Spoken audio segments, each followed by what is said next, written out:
সাঈদী হেলিপ্যাডে নেমে আসার পর সিলেটের নেতৃবৃন্দ তাকে সাদর আমন্ত্রণ জানান।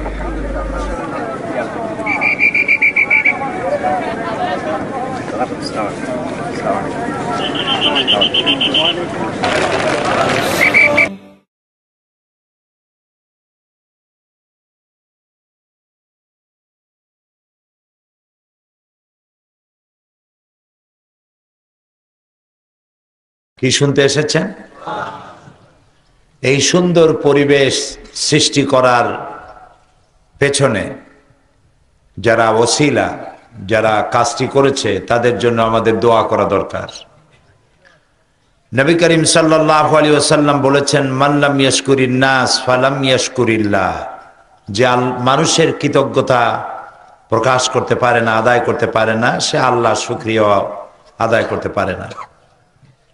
এই গ্রাম্য অঞ্চলে এত সুন্দর বিশাল প্যান্ডেল, এত সুন্দর মাইক সিস্টেম, এরকম সুন্দর একটি আয়োজনের পেছনে যারা, তাদের জন্য দোয়া করা দরকার, ঠিক না? আপনাদের এলাকার কৃতি সন্তান যারা প্রবাসে রয়েছেন, আমেরিকায়, ইংল্যান্ডে, বিশেষ করে কাউসার আহমেদ মারুফ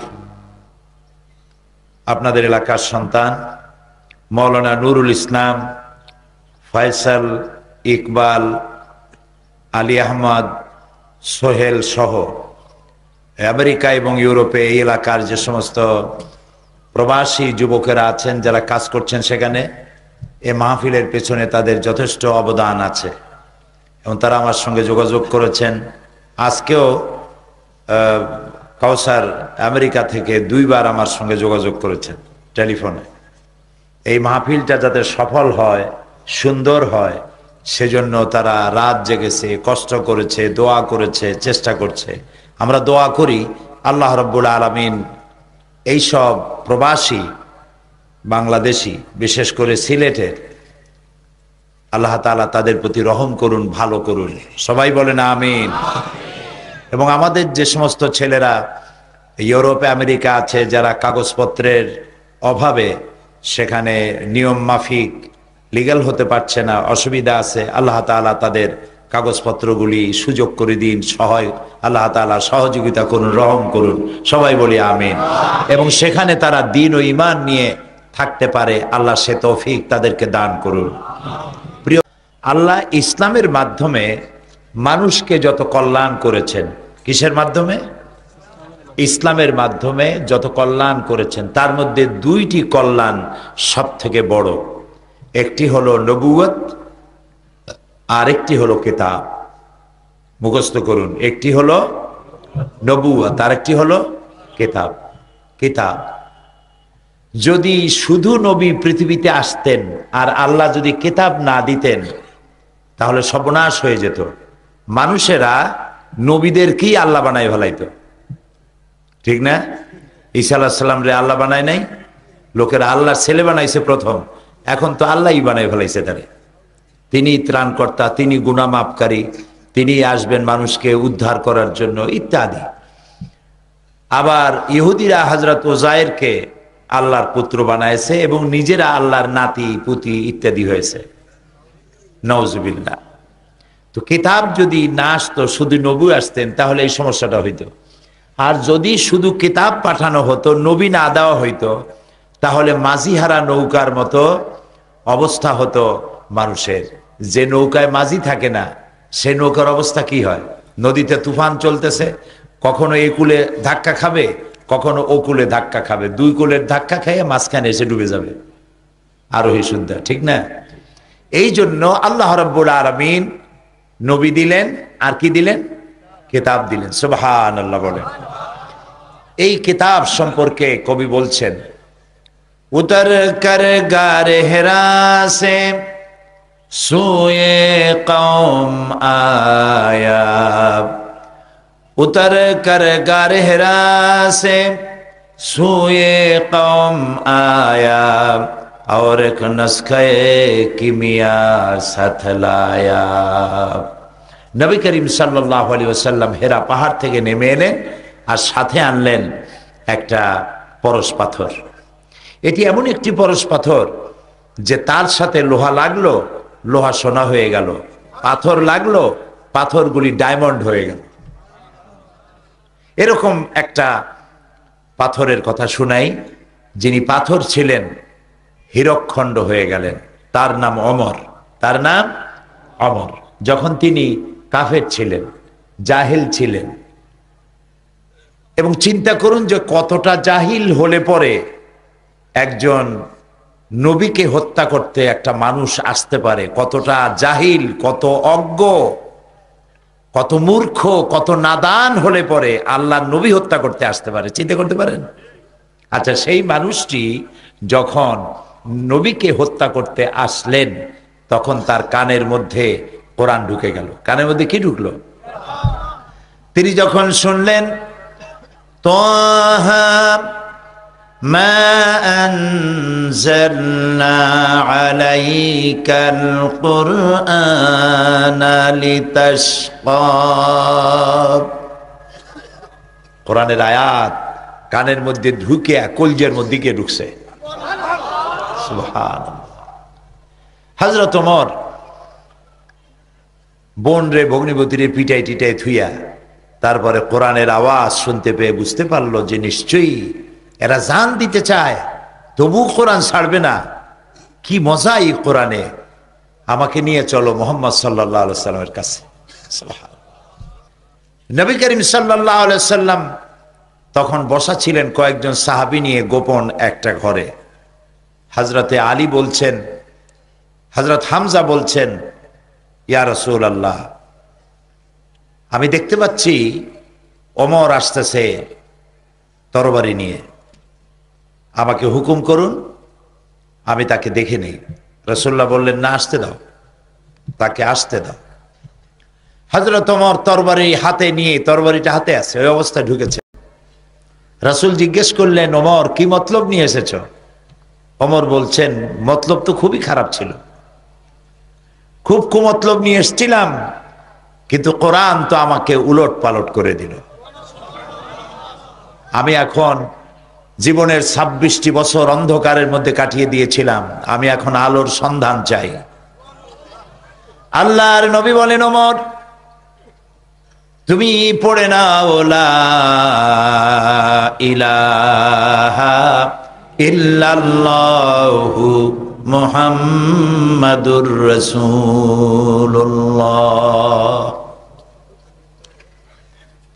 হযরত ওমর ছিলেন একটা বাল্ব, শুধু বাল্ব। এখন একটা বাল্ব 1000 পাওয়ারের যদি হয়, সে কোনো ফায়দা দিতে পারবে না, ওর সাথে কি যোগ করতে হবে? বিদ্যুতের সংযোগ দিতে হবে। হযরত ওমর ছিলেন লক্ষ কোটি পাওয়ারের একটা বাল্ব। এই বাল্বের সাথে ঈমান নামক বিদ্যুতের কানেকশন হয়ে গেল, এবার জ্বলে উঠল দপ করে। হযরত ওমর রাদিয়াল্লাহু তাআলা আনহু জিজ্ঞেস করলেন, হে রাসূল, যে দ্বীনের উপর ঈমান আনলাম, এই দ্বীন কি হক? রাসূলুল্লাহ বলছেন, হ্যাঁ, এটা হক। যে আল্লাহর উপরে অদেখা আল্লাহরে বিশ্বাস করলাম, যারে আমিও দেখিনি, আমার বাপেও দেখে নেই, আল্লাহ কি হক? রাসূলুল্লাহ বললেন, হক। হে রাসূল, আপনার উপরে যে আখিরি জামানার নবী হিসেবে বিশ্বাস করলাম, আপনি কি হক? রাসূলুল্লাহ বললেন, আমি নবী হক। হযরত ওমর বললেন, আল্লাহ হক, কোরআন হক, দ্বীন হক, নবী হক, তাহলে ইসলামের দাওয়াত এই গোপনে কেন? আপনি আমাকে হুকুম করুন, এ দাওয়াত আমি কাবার সামনে গিয়ে দাঁড়ায় দেব। রাসূলুল্লাহ হুকুম করলেন, হযরত ওমর কাবার সামনে আসলেন।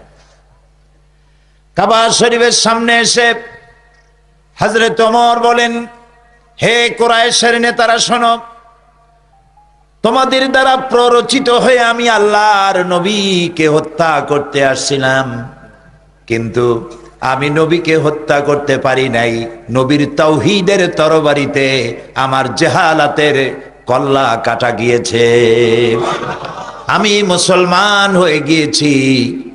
এখন যদি ইসলামের বিরুদ্ধে কেউ টু শব্দ করো, যদি বাধা দিতে আসো, আমার তরবারি তারে ক্ষমা করবে না।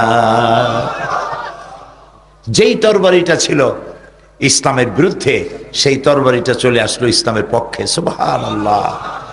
এখন এই পাথর লোহা রূপী ওমর কি হয়ে গেলেন দেখেন। রাসূলুল্লাহ বললেন এক পর্যায়ে গিয়ে, এক সময় রাসূলুল্লাহ বললেন, লা নবিয়্যা বাদি ওয়ালা রাসূলা, আমার পরে নবীও হবে না, আমার পরে রসুলও হবে না। আমার পরে যদি আল্লাহ কাউকে নবী বা রসুল বানাতেন, লাকানা ওমর, ওমরের আল্লাহ নবী বানাই দিতেন। দেখলেন এই কোরআন শরীফ কি পারে, দেখতে পারলেন? সুবহানাল্লাহ বলবেন না? এই কোরআন কি বানাই দিল? লোহারে সোনা বানাইলো, সোনারে হীরক খণ্ডে পরিণত করে দিল। এখন দেখেন হযরত ওমর কোথায় চলে গেছেন? রাসূলুল্লাহ নাই, হযরত আবু বকরও নাই। এখন হযরত ওমর রাদিয়াল্লাহু তাআলা আনহু তিনি হয়েছেন মুসলিম জাহানের খলিফাতুল মুসলিমিন, আমিরুল মুমিনিন, অর্ধেকটা পৃথিবীর বাদশাহ, প্রেসিডেন্ট। হযরত আলী রাদিয়াল্লাহু তাআলা আনহু বলেন, এই সময় আমি একদিন রাত্রে স্বপ্নে দেখছি যে আমি যেন রাসূল করিম সাল্লাল্লাহু আলাইহি ওয়াসাল্লামের পেছনে ফজরের নামাজ পড়ছি। এটা কি দেখতেছেন তিনি? স্বপ্ন। ফজরের নামাজ শেষ হয়ে গেছে, রাসূলুল্লাহ সালাম ফিরে পিছনের দিকে ফিরে বসছেন। মাসনুন দোয়াগুলি সাহাবায়ে কেরাম পড়া শুরু করেছে। হযরত আলী বললেন, আমিও সুন্নত দোয়াগুলি পড়ে বেরিয়ে গেছি মসজিদ থেকে। যেই না বেরোলাম তখন দেখি মসজিদের দরজার কাছে এক বুড়ি দাঁড়ানো, হাতে বড় একটা পাত্র খোরমা ভরা। বুড়ি বলছে, আলী তুমি এই ঘরের মধ্যে, মসজিদের মধ্যে আবার ঢোকো, এই পাত্রটা নিয়ে যাও, এর মধ্যে আমার নতুন বাগানের খোরমা ভরা। হযরত ওমরকে বলো, রাসূলুল্লাহকে বলো, তিনি যেন নিজে খান এবং সাহাবায়ে কেরামদের মধ্যে ভাগ করে দেন, তাহলে আমার বাগানে খোরমায় বরকত হবে। হযরত আলী রাদিয়াল্লাহু তাআলা আনহু মসজিদের মধ্যে ঢুকলেন এবং রাসূলুল্লাহকে পাত্রটা দিলেন। রাসূলুল্লাহ পাত্রটা হাতে নিয়ে একটা খোরমা হযরত আলীর মুখের মধ্যে দিয়ে দিলেন। হযরত আলী খোরমাটা চিবোচ্ছেন, এমন সময় ফজরের আজান হয়ে গেল, ঘুম ভেঙে গেল। হযরত আলীর ঘুম ভাঙছে ঠিকই, কিন্তু রাসূলের হাতের দেওয়া খোরমার স্বাদ হযরত আলীর মুখের মধ্যে তখনও ছিল। তিনি উজু করে মসজিদে নববীর মধ্যে চলে গেলেন। যে দেখছেন হযরত ওমর ইমামতির জায়গায় দাঁড়ানো, ইকামত হয়ে গেল, নামাজ শেষ। হযরত ওমর পিছনে ফিরে বসছেন। হযরত আলী রাদিয়াল্লাহু তাআলা আনহু তিনি সুন্নত দোয়াগুলি পড়ে মসজিদ থেকে বেরিয়েছেন। গেটের সামনে গিয়ে দেখেন এক বুড়ি দাঁড়ানো, হাতে এক পাত্র খোরমা। এখন কি স্বপ্ন না বাস্তব? এখন এটা বাস্তব। বুড়ি বলছেন, ওমর, হে আলী, এই খোরমাগুলি নিয়ে যাও, আমার নতুন বাগানের খোরমা নিয়ে হযরত ওমরকে দাও, তিনি নিজে খাবেন আর রাসূলুল্লাহর সাহাবীদের মধ্যে ভাগ করে দেবেন, তাহলে আমার খোরমার বাগানে বরকত হবে। হযরত ওমর চিন্তা করছে, স্বপ্নে দেখলাম, স্বপ্ন এরকম বাস্তব হয় নাকি? সাথে সাথে কি আশ্চর্য। তিনি খোরমা নিয়ে গেলেন ভিতরে, হযরত ওমরকে দিলেন আর ঘটনাটা শুনাইলেন। হযরত ওমর পাত্রটা হাতে নিয়ে একটা খোরমা উঠাইয়া হযরত আলীর মুখের মধ্যে দিয়ে দিলেন। হযরত আলী খোরমাটা খেতে খেতে বললেন, ইয়া ওমর জিদনি তামরাতান উখরা, হে ওমর, এই খোরমার জাতটা খুব ভালো, এত সুন্দর মিষ্টি লাগতেছে, তুমি আমার একটা বেশি দাও। আমার যদি দুই একটা বেশি দাও তাহলে কারো ভাগে কম পড়বে না, খোরমা তো বেশি আছে, আমাদের দাও না একটা বেশি। হযরত ওমর বলছেন, ইয়া আলী, লাউ আন্না রাসূলুল্লাহ সাল্লাল্লাহু আলাইহি ওয়াসাল্লাম যাদাক লাজিদনাক। হে আলী, স্বপ্নের ভিতরে রাসূলুল্লাহ যদি তোমারে একটার বেশি খোরমা দিতেন, আমিও তোমারে একটার বেশি খোরমা দিতাম। হযরত আলী চোখ গেছে এত বড় হয়ে, কয় কি? হযরত আলী বলছেন, ইয়া ওমর, আহিয়া রুইয়া রাইতাহা আম হিয়া গায়বুন আমিত্তালাত আলাই। হে ওমর, এটা কি তুমি আমার মতো স্বপ্নে দেখছো, না গাইব থেকে তোমাকে জানানো হয়েছে? তুমি জানলা কেমনে যে রাসূলুল্লাহ আমারে একটা খুরমা দিছিলেন? হযরতে ওমর বলছেন, ইয়া আলী, ওয়াল্লাহি মা হিয়া রুইয়া ওয়ালা গাইব। হে আলী, আল্লাহর কসম, এটা স্বপ্নও নয়, আমি তোমার মতো স্বপ্নেও দেখি নাই, আর গায়েব থেকেও আমাকে এটা জানানো হয়নি। ওয়ালাকিন্নাল মুমিনা ইযা আখলাসা কলবাহু ইয়ারা বিনুরিল্লাহ। আসল কথা হচ্ছে, একজন আল্লাহর বান্দা যখন আল্লাহর জন্য হয়ে যায়, একজন আল্লাহর গোলাম যখন আল্লাহর জন্য নিবেদিত হয়ে যায়, তখন আল্লাহর সাহায্যই সে দেখতে পায়। সুবহানাল্লাহ। এবার চিন্তা করুন, হযরত ওমর কোথায় ছিল? কোরআন তাকে কোথায় উঠায় দিল। সুবহানাল্লাহ বলবেন না? এই জন্য কোরআনের সাথে যদি কেউ আদব রক্ষা করে, কোরআনকে সম্মান করে, কোরআন অনুযায়ী জীবন চালায়, আল্লাহ তাআলা, সে যদি জিরো থাকে আল্লাহ তারে হিরো বানায় দেন। সুবহানাল্লাহ কর। আর যদি কোনো হিরো কোরআনের সাথে বেয়াদবি করে, তাহলে আল্লাহ তাআলা তাকে হিরোরে কি বানায়? আমিন। ربنا ظلمنا أنفسنا وإن لم تغفر لنا وترحمنا لنكونن من الخاسرين।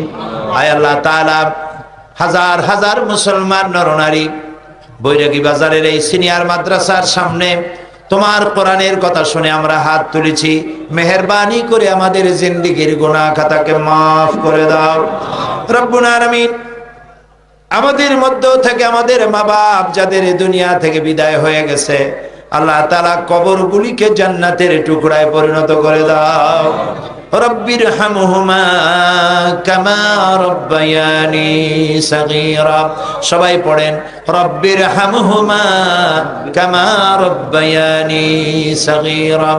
আল্লাহ তাআলা আমাদের বিবি বাল বাচ্চা যা দান করেছো সবগুলিকে দিনদার ইমানদার নামাজি পরহেজগার মুসলমান বানায় দাও রব্বুল আলামিন। तमाम পৃথিবীতে মুসলমানেরা যত জায়গায় বিপদে আছে, বিপদগ্রস্ত মুসলমানদেরকে আল্লাহ তুমি সাহায্য করো। আয় আল্লাহ তাআলা, আফগান এবং ইরাক, কাশ্মীর, বসনিয়া, চেচনিয়া, দুনিয়ায় বিপদগ্রস্ত মুসলমানদেরকে আল্লাহ তুমি সাহায্য করো রব্বুল আলামিন।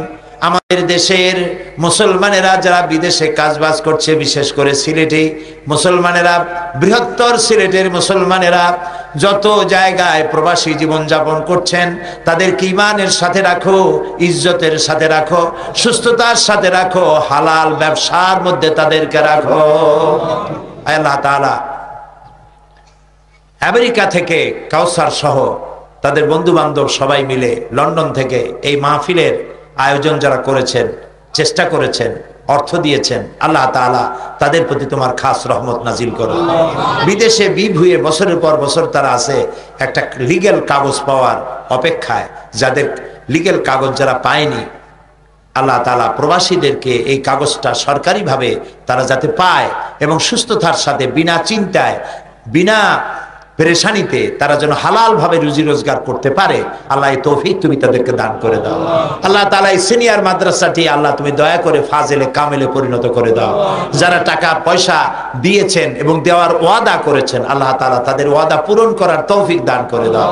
আল্লাহ তাআলা আমাদের দেশে, আল্লাহ তাআলা খুব বিনয়ের সাথে তোমার কাছে আরজি করি, এই আমাদের এই দেশটা পৃথিবীর মধ্যে মুসলমানদের, তোমার হাবিবের উম্মতের একটি বিশাল মুসলিম দেশ, অন্তত 14 কোটি মুসলমান এদেশে বাস করে।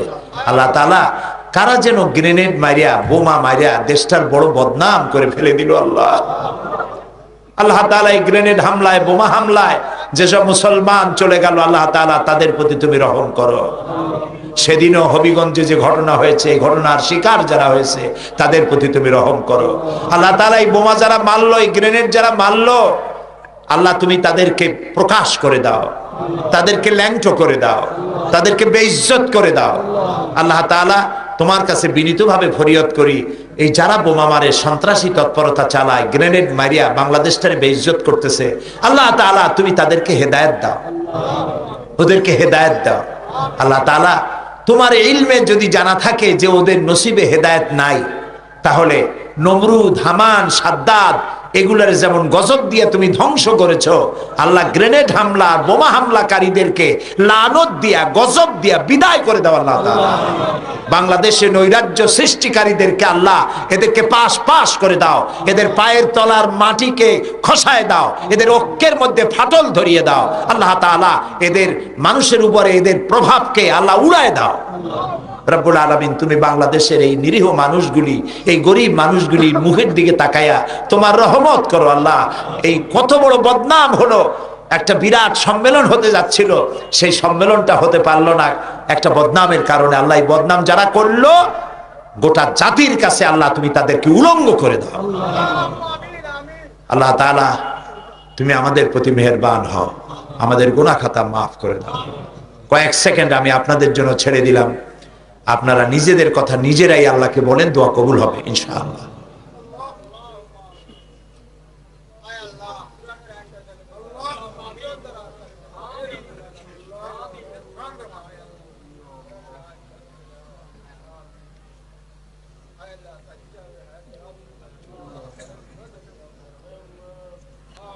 রব্বুল আলামিন তোমার বান্দা বান্দিরা যে যা চাইলেন বৈধভাবে আল্লাহ তাআলা তুমি দয়া করে সকলকে ইনায়েত করো।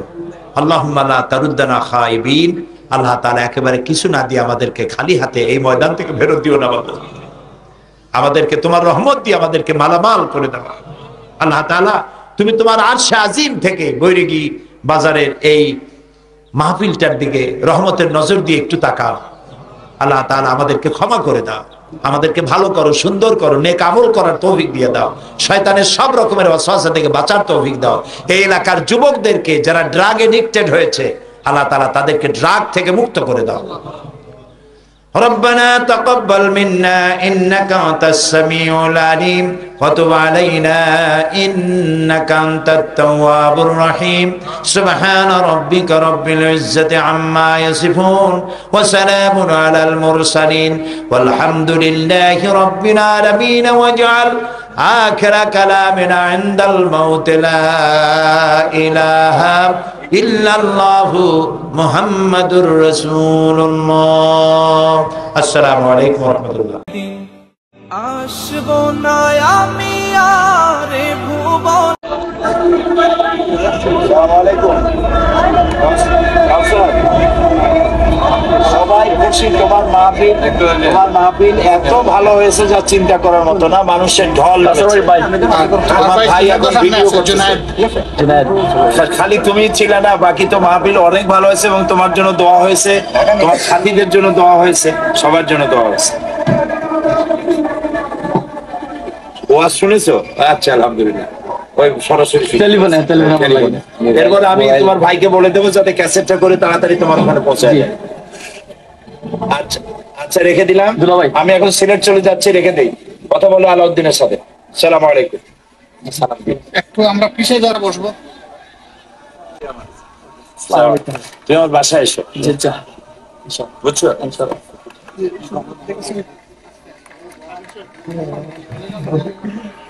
ভাই